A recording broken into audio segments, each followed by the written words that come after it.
Today's Take 5 with the Saints, March 16th, is Sister Katharine Drexel. Katharine Drexel is the founder and first Mother Superior of the Sisters of the Blessed Sacrament. There's a ... because there's a second part of that order that we'll get into in a minute that's very applicable to what her life was dedicated to. She was the daughter of a wealthy Pennsylvanian banking tycoon who could have had her fill of high society and fortune and everything beyond that, but who instead of selecting to marry and live into her wonderful trust fund that she had, gave it all up in order to follow a call from God to take care particularly of, here's the ... of African Americans and indigenous people of the United States. So, she is not part of one of our Anglican calendars. She is drawn from the many, quote, local commemoration calendars, quote, unquote, that I use. So again, there's no scripture with her today, so I can start right in on her story. She was born in 1858 in Philadelphia to banking tycoon Francis Drexel, who, despite the fact that she had a wonderful upbringing as far as fortunes went, her father and mother, who died at a very young age, and then her stepmother later, were very intent on teaching Katharine and her sisters, her biological sisters that is, the meaning of what it was to take care of those who were in need. It was known that the Drexel family, 3 days a week when Katharine was growing up, would allow single mothers and widows to come in and be able to get food or clothes from them, and those who were either too proud or too ashamed to come knocking on their door, they very quietly went to and helped deliver whatever items they needed. So despite her privileged upbringing, she understood at a very early age the fact that there were others who did not have the same privileges that she did. Her father's biggest education lesson for her and her sisters was to teach them geography firsthand. They traveled all across Europe, went other places, but one place in particular that struck her was going out to the western part of the United States, particularly South Dakota and New Mexico, where she was struck, and this is around the 1880s, mind you, by the plight of Native Americans. And as she saw that, she began in her heart to think this was something that she wanted to dedicate her life to.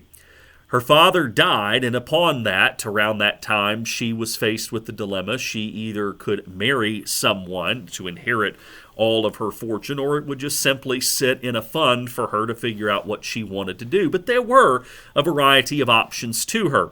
About a year, though, after her father died, she and her sisters traveled to Europe and, because of their influence, secured an audience with the Pope at the time, who they encouraged the Pope, Katharine in particular, that they needed missionaries to be sent out to Native American lands in the United States, to which, to her great surprise, Katharine was told by the Pope himself, you need to be a missionary and you need to be a sister in an order.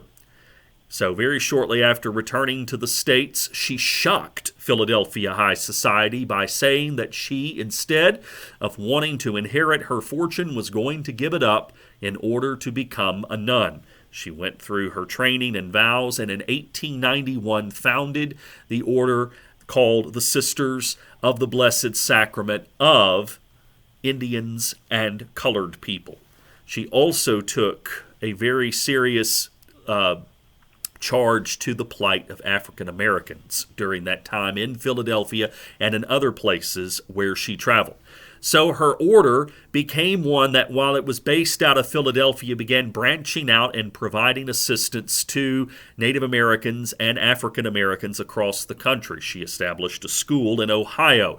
She ultimately founded Xavier University in New Orleans, which is one of the oldest historic black colleges and universities in the United States. She also established schools and parishes on Native American reservations. In fact, the Rosebud Mission, connected to St. Stephen's because our sister diocese, South Dakota, one of the places that we have sent people from this diocese, is to that very same Rosebud Mission. Her life, as she lived to the age of 96, continued to be one of service to establish education and opportunities to support the needs of those who had let's just put it mildly, had been treated very poorly by the white majority society of the United States.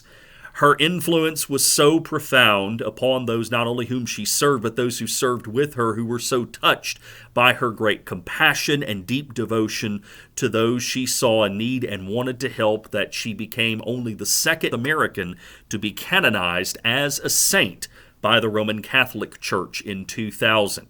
She is a person that, again, while she may not have a direct tie to our church, i.e. the Anglican Church, her life, her witness, and her dedication of literally surrendering her wealth like the rich man who came to Jesus and was told to give away everything he had, she did this in order to serve those whom she had been brought up by her father to regard just the same as her.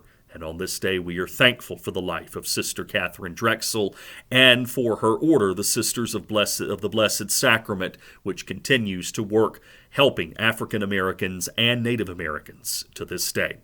Thanks for joining me tomorrow, March 17th. You could probably guess who our saint for tomorrow is based on the fact that we have a lot of wild and popular celebrations about this saint.